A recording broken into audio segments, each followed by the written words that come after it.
गुरु प्यारी सात संगत जी, आप सभी को राधा स्वामी जी। संगत जी, ये छोटी सी साखी एक छोटे से बच्चे की है जिसको बाल अवस्था से ही अपने बाबा जी पर खूब विश्वास था। इतना कि उसे अटूट ही विश्वास था कि जो वह काम कर रहा है उस पर बाबा जी की दया मेहर ज़रूर है। लेकिन इस परिवार में एक ही बीवी सत्संगी थी जो कि इस बच्चे की दादी थी। उसके अलावा कोई भी इस परिवार में सत्संगी नहीं था। इनकी दादी शुरू से ही डेरे से जुड़ी हुई थी, लेकिन इनके पति, बेटा, बहू भगवान श्री कृष्ण के भक्त थे और अक्सर ही यह श्री कृष्ण की भक्ति करने मंदिर भी जाते थे। बुजुर्ग बीवी को इस बात की हमेशा ही खुशी थी, उसका परिवार भले ही बाबा जी को ना मानता हो, लेकिन कहीं ना कहीं से तो जुड़ा हुआ है। तरीके सबके अलग होते हैं, आखिर में करनी तो मालिक की ही भक्ति है। इस बीवी का एक छोटा सा पोता भी था। वो तो अपनी दादी के संग अक्सर सत्संग घर चला जाता था, क्योंकि वह छोटा था और उसे किसी बात की समझ नहीं थी, और अपने दादा के साथ भी किशन मंदिर में जाया करता था। उस समय यह बच्चा सिर्फ और सिर्फ 2 साल का था। यह धीरे धीरे समय बीतने लगा और बच्चा भी बड़ा होने लगा। जब बच्चा 5 साल के करीब का हो गया तो वह एक बार दादी के साथ सत्संग घर गया, और उस समय उसकी दादी की सेवा बाहर गार्डन में लगी हुई थी, और उसने वहाँ पर देखा कि सारे लोग सत्संग घर में सेवा कर रहे हैं। कोई पौधों में पानी दे रहा है तो कोई साफ सफाई कर रहा है। कुछ न कुछ वहाँ पे सभी लोग काम कर ही रहे थे। बच्चे ने भी वहाँ से पानी की पाइप उठाई और पौधों में पानी देने लगा। लेकिन क्योंकि वह बच्चा बहुत छोटा था तो उसको कोई हिसाब नहीं था कि कितना पानी देना है और कितना नहीं। वो बस अपने हिसाब से पौधों में पानी डालने लगा।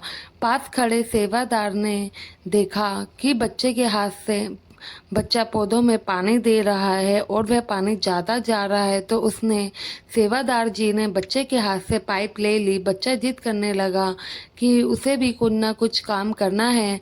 जब बच्चे की दादी ने देखा तो उसने बच्चे को गोद में उठाया, और बच्चा दादी से भी जिद करने लगा कि मुझे भी यहाँ सेवा करनी है बाकी लोगों की तरह। तो बच्चे की जिद पूरी करने के लिए दादी ने बच्चे को घास पर खेलने की सेवा दी। बच्चा बहुत छोटा था तो उसे लगा कि सत्संग घर में खेलना भी एक सेवा ही है, तो वह वहाँ घास में खेलने लगा और दादी ने आसानी से अपनी सेवा पूरी कर ली। और उसके बाद जब वह लोग घर गए, ऐसे ही समय बीतता गया। बच्चा अक्सर ही अपनी दादी के साथ सत्संग घर जाता और कुछ ना कुछ करता। बच्चे का रुझान मंदिर में ना होकर धीरे धीरे सत्संग घर में होने लगा। साथ संगत जी, यहाँ एक बात हमें समझना बहुत ज़रूरी है। इस संसार में कोई भी इंसान अपनी मर्जी से सत्संगी नहीं बनता है। जिसको बाबा जी ने अपनी तरफ लगाना होता है उसे वह किसी न किसी तरीके से अपनी तरफ खींच ही लेते हैं। ऐसे धीरे धीरे समय बीतता जा रहा था, तो एक दिन यह बच्चा अपने दादाजी के साथ मंदिर गया, और मंदिर में वहाँ पर जो पुजारी होते हैं, पुजारी अक्सर शाम को भगवान जी को भोग लगाते हैं। भोग लगाने के लिए भगवान जी के आगे खाना रखते और 2 मिनट के लिए उनसे पर्दा कर देते, और उसके बाद 2 मिनट, कम से कम 2 से 5 मिनट के बाद जब वह पर्दा हटाया जाता और वह प्रसाद सभी में बांट दिया जाता। यह देखकर बच्चा कुछ समझ नहीं पाया कि यह क्या हो रहा है। तो बच्चे ने जाकर पुजारी से पूछा, आप यह क्या कर रहे हो? तो पुजारी ने कहा कि हम भगवान को खाना खिला रहे हैं। तो बच्चा पूछता है, क्या यह खाना भगवान जी खा लेंगे? तो पुजारी कहता है, हाँ, ऐसे पर्दा करने से भगवान के आगे खाना रखते हैं तो वह खा लेते हैं, क्योंकि वह सबके सामने नहीं आते हैं। फिर पुजारी जी कहते हैं कि भगवान उन्हीं को दर्शन देते हैं जो कि उनके खास होते हैं। ऐसे ही भगवान बहुत सारे लोगों को दर्शन नहीं देते हैं।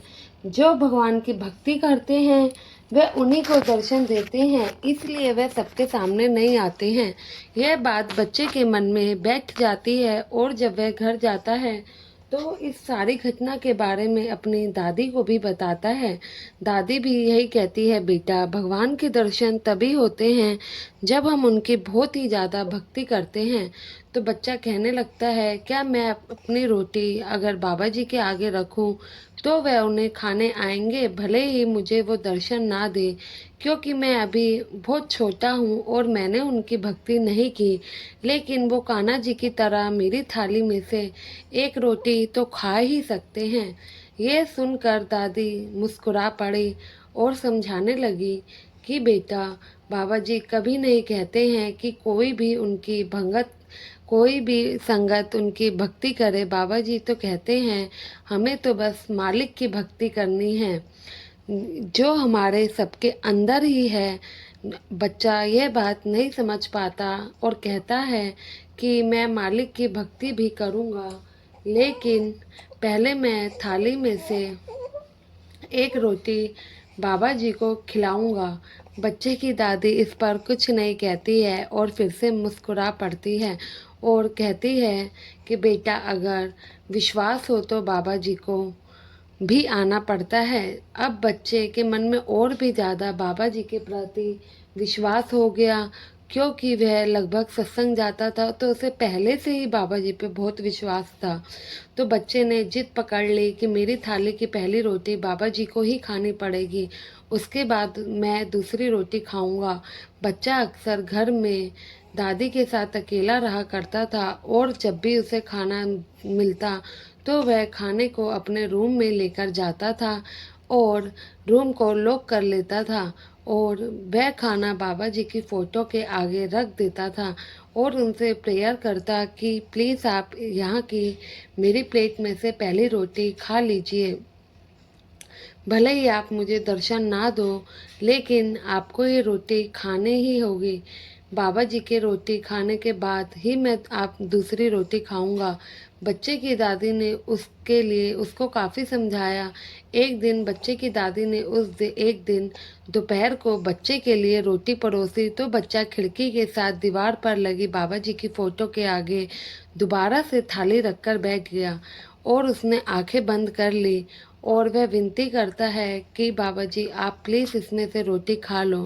और ऐसा अक्सर डेली होता और वह ये महसूस करता कि उसकी थाली में से एक रोटी कम हो रही थी और यह बात वो आकर बाहर अपनी दादी को डेली बताता और खुशी से जताता कि बाबा जी आते हैं और मेरी थाली में से पहली रोटी वो ही खाते हैं। लेकिन दादी सोचती कि नहीं, ये ऐसे ही मजाक कर रहा होगा या फिर इसका वहम होगा। लेकिन बच्चा कहता है नहीं, मैं सच कह रहा हूँ।